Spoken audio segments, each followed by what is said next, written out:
Assalamualaikum warahmatullahi wabarakatuh. Kami dari kelompok 5 akan mempresentasikan terkait aplikasi manajemen resiko yang beranggotakan Wildan Aji Purnama, Damayanti, Evi Pramitasari, serta Dinan Fatih Sidki. Karakteristik manajemen resiko yang baik. Yang pertama, harus memahami bisnis perusahaan. Yang kedua, format dan terintegrasi. Yang ketiga, mengembangkan infrastruktur resiko. Yang keempat, menetapkan mekanisme kontrol. Yang kelima, menetapkan batas limit. Yang keenam, fokus pada aliran kas. Yang ketujuh, sistem intensif yang tepat. Yang terakhir yaitu mengembangkan budaya sadar resiko. Selanjutnya, formal dan terintegrasi. Untuk pengelolaan resiko yang efektif, perusahaan harus membuat manajemen resiko yang formal, yaitu dengan adanya upaya khusus yang didukung oleh manajemen tingkat puncak.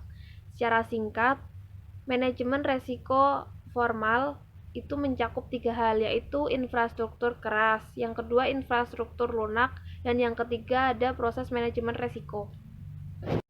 Lalu saya akan melanjutkan presentasi teman saya. Yang kedua itu ada formal dan terintegrasi. Agar terwujudnya pengelolaan yang efektif, maka sebuah perusahaan itu harus memiliki resiko yang formal dan didukung oleh atasan organisasi puncak gitu.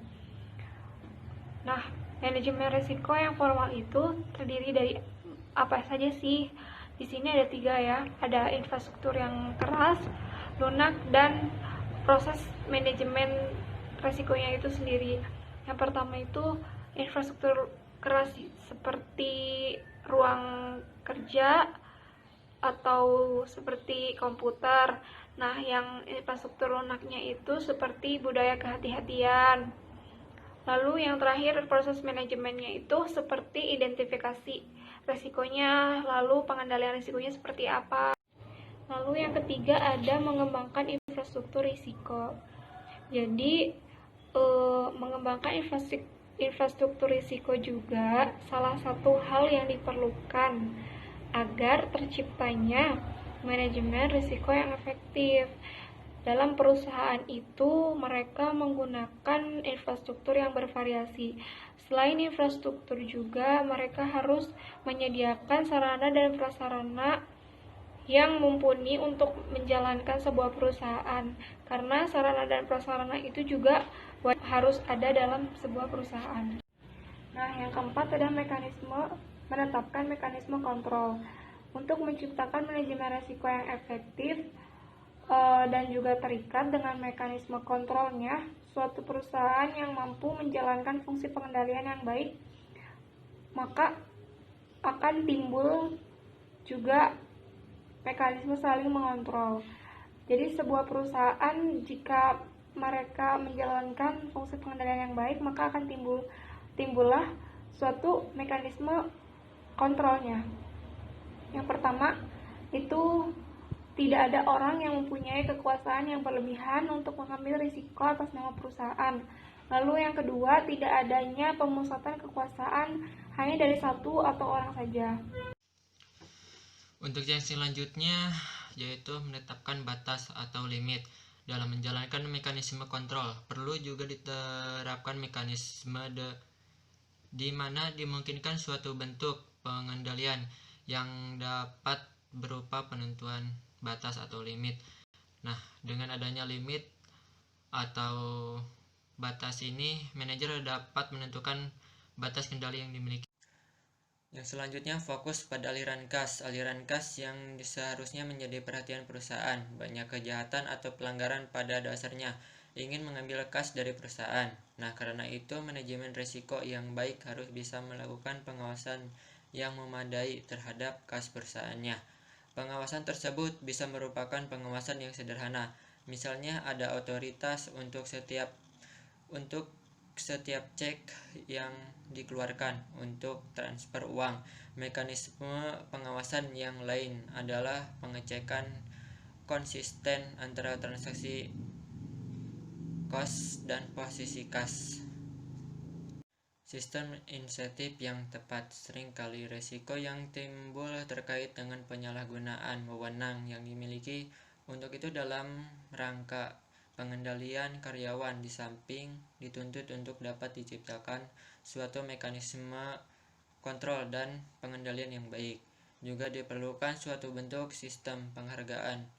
Dengan sistem ini, kesejahteraan secara umum telah terpenuhi, dan selanjutnya dapat mendorong tumbuhnya keinginan dalam penyalahgunaan wewenang. Sistem insentif yang tepat akan membuat seorang keperilakuan tertentu. Selanjutnya saya akan menjelaskan mengembangkan budaya risiko. Jadi, tujuan dari mengembangkan budaya risiko ini adalah untuk lebih menekan kepada setiap anggota agar lebih memperhatikan setiap kemungkinan risiko yang terjadi di perusahaan. Dan contoh dari mengembangkan budaya risiko ini yaitu menetapkan komitmen secara keseluruhan dimulai dari atas untuk lebih berhati-hati dan memberikan program pelatihan untuk pengembangan yang berkaitan dengan manajemen risiko, seperti menetapkan prinsip-prinsip manajemen risiko, mendorong komunikasi yang terbuka untuk mendiskusikan isu-isu risiko, belajar bersama dari kejadian-kejadian perusahaan atau perusahaan lain, dan dampak dari risiko tersebut.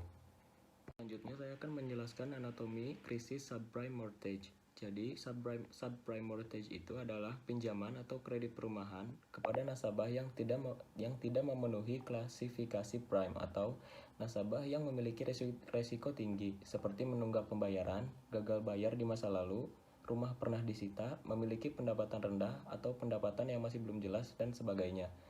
Lalu ada beberapa inovasi keuangan dan beberapa variabel makroekonomi yang mendorong berkembangnya dan munculnya bubble subprime mortgage, di mana nasabah dan risiko yang tinggi yang sebelumnya belum memiliki rumah sekarang dapat memperoleh pinjaman untuk perumahan.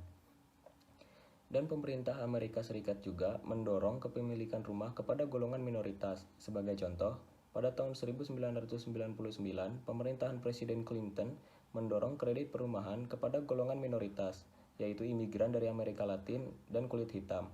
Kebijakan tersebut mendorong tumbuhnya subprime mortgage, karena golongan minoritas biasanya masuk ke dalam kategori nasabah subprime atau berisiko tinggi karena pendapatan mereka itu rendah dan pendapatan yang belum jelas.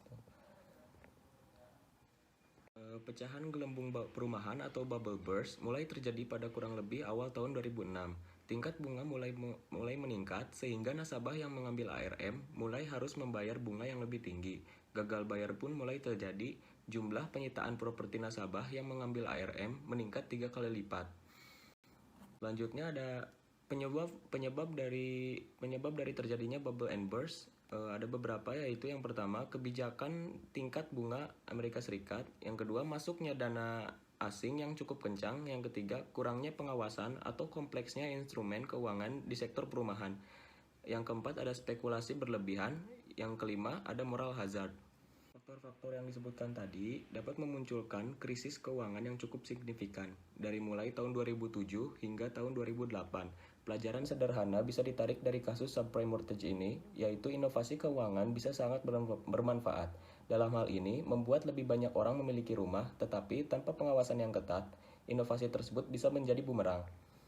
Mungkin sekian penjelasan dari video presentasi kami dari kelompok 5. Terima kasih atas semua perhatiannya. Kurang lebihnya kami mohon maaf. Semoga bermanfaat. Assalamualaikum warahmatullahi wabarakatuh.